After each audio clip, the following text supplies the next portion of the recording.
Au TEP à tous, bienvenue sur la chaîne des panafricanistes par essence, par conviction et par excellence. Celle des citoyens kémites par nécessité et obligation de combat. Nous sommes une chaîne qui n'est guidée que par nos ancêtres et rien que par les ancêtres qui appartiennent à l'égrégore du monde noir. Par conséquent, nous ne croyons en aucun Dieu venu de l'étranger. Toutefois, cette vidéo n'est aucunement destinée à inciter à la haine ou à la violence. Car nous menons un combat qui est d'abord et avant tout spirituel, intellectuel et démocratique. Ensuite, il est politique, géopolitique et géostratégique. Contre l'impérialisme, le colonialisme, le néocolonialisme et l'endocolona, qui sont tous qualifiés de crimes contre l'humanité. Nous menons ce combat sur la base du principe fondamental que nous avons hérité de nos ancêtres kémites, qui est celui de la Mahat, c'est-à-dire solidarité, vérité et justice. Vous êtes donc en droit de connaître la vérité, et nous avons l'obligation de vous dire la vérité, rien que la vérité, afin que justice soit rendue au continent africain. Ça, c'est notre modeste contribution dans cette noble lutte en faveur de la souveraineté, la dignité, la solidarité et l'unité africaine. C'est exactement ça que nous appelons le panafricanisme. Bien-aimés frères et sœurs,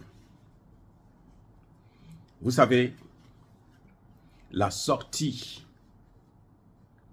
des pays de l'AES, de la CEDEAO,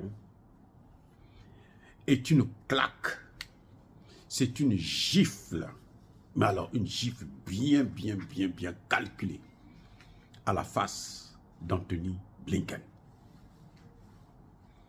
Eh oui, Anthony Blinken est humilié. Il est humilié.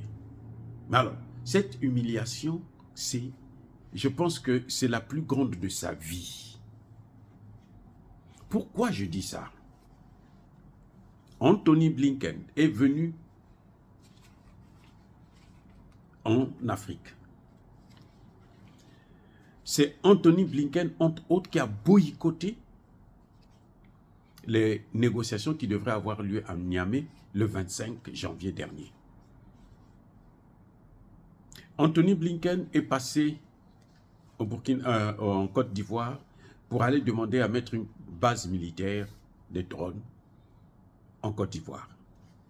Il est passé au Nigeria pour aller mettre une autre base militaire là-bas et pour soutenir la présence d'une base militaire française au Nigeria, afin d'alimenter, de préparer, de former, parce que pour former les terroristes, il faut avoir un endroit pour les former. Les former au Qatar ou en Arabie Saoudite, c'est tellement loin, et après il faut les moyens, il faut les emmener quelque part. Donc vaut mieux les former au Nigeria. Et puisqu'il faut que ce soit des Noirs, pour que ce soit plus facile pour eux d'opérer, il faut surtout que ce soit des gens qui sont de la région. Donc à ce moment, il faut être proche de ces pays-là pour pouvoir mieux les nuire.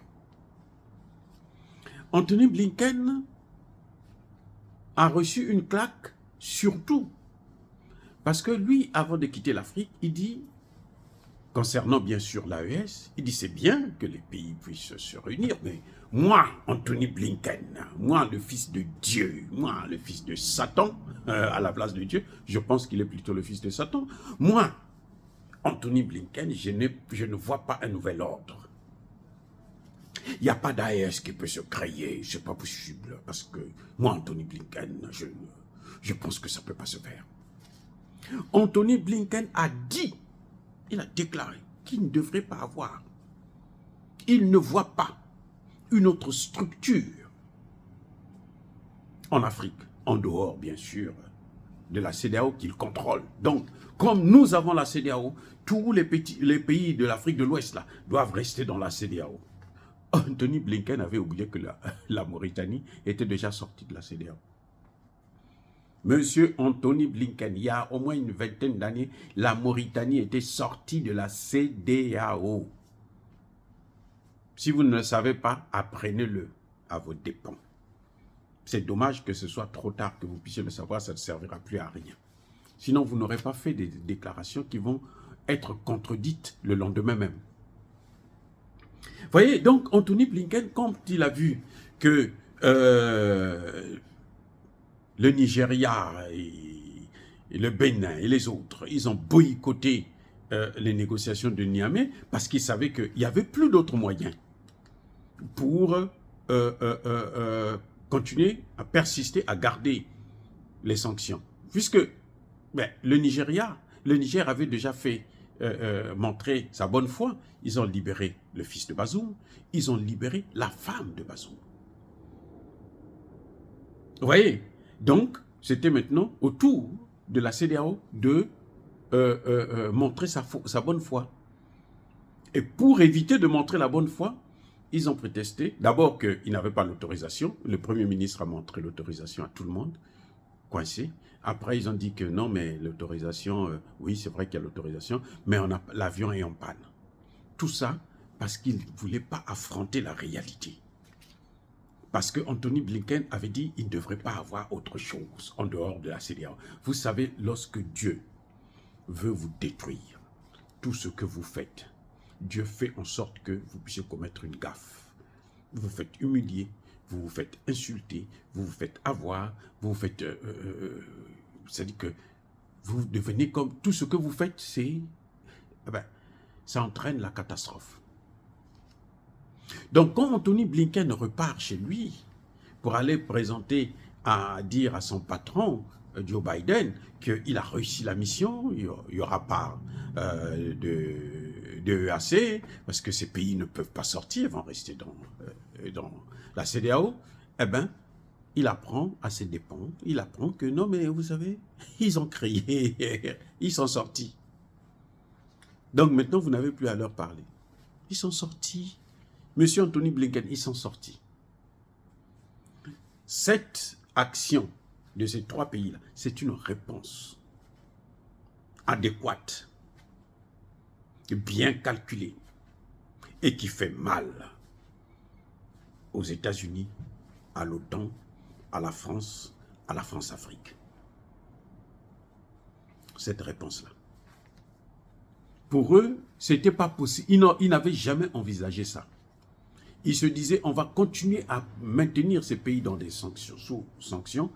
Et puis maintenant, ce qui va se passer, c'est que, ils seront obligés de se plier parce que les populations ne peuvent pas rester comme ça affamées. Mais ils avaient oublié la résilience de ces peuples.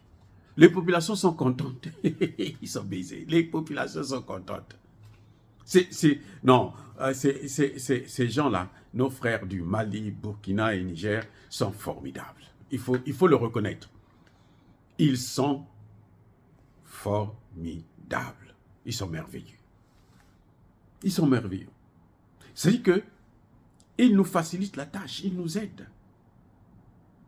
Là où on se disait, mais comment on va faire, comment ils vont prendre ça et tout machin. Non, les gens sont contents. Les seuls qui ne sont pas contents, ce sont ceux qui ont toujours bénéficié de ce système de mafia et de magouille. Les hommes d'affaires et les hommes politiques. Parce que les hommes politiques se disent, mais nous, on s'éloigne de plus en plus, nos ventes là sont en train de diminuer de volume parce qu'on ne peut plus voler, on est foutu ici. Voilà ce qui est en train de se passer. Et c'est ça la réalité. Oui, donc les pays de l'AES ont fait d'une pierre deux coups.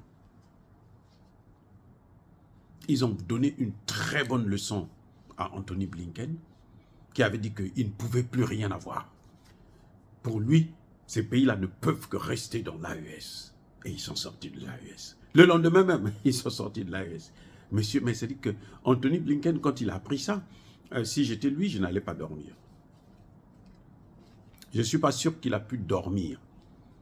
Parce que cette décision a annulé toutes les œuvres que Anthony Blinken est venu faire lors de ce voyage. Tout a été annulé. Non, le pilier sur lequel il comptait pour faire le chantage, pour torturer moralement, affaiblir ces États, ce pilier n'est plus. Ils peuvent former des terroristes au Nigeria. Ces terroristes-là auront du mal à rentrer dans l'AES. Ils auront du mal. Parce qu'il leur faut un visa. Déjà, les frontières sont fermées. Bon, ils vont rentrer comment? Il faut qu'ils cherchent à passer par le Togo, mais ça va être difficile, passer du Togo, venir au Burkina Faso, et du Burkina Faso maintenant rentrer au Mali ou au Niger, ce sera très long. Hein. Et surtout que ces pays-là, les 3 pays ont maintenant un système de renseignement très performant. Anthony Blinken a perdu son temps et son argent. Bon, comme eux, ils ne payent pas leur dette, c'est pas grave. C'est le pays le plus endetté au monde, donc ils sont habitués à ça. Oh, bien aimés frères et sœurs, encore une fois de plus, soyez bénis. Je persiste et je signe. Soyez abondamment bénis par le Dieu des Kémites et par nos ancêtres angélisés. Mais que tous ceux qui persécutent le continent africain le pillent et le déstabilisent. Qu'ils soient noirs, blancs, chinois, arabes, juifs, indiens ou qui qu'ils soient punis, maudits, foudroyés, neutralisés, écrasés, effacés par le Dieu des Kémites et par nos ancêtres angélisés. Vive l'Afrique éternelle, je dis et j'assume.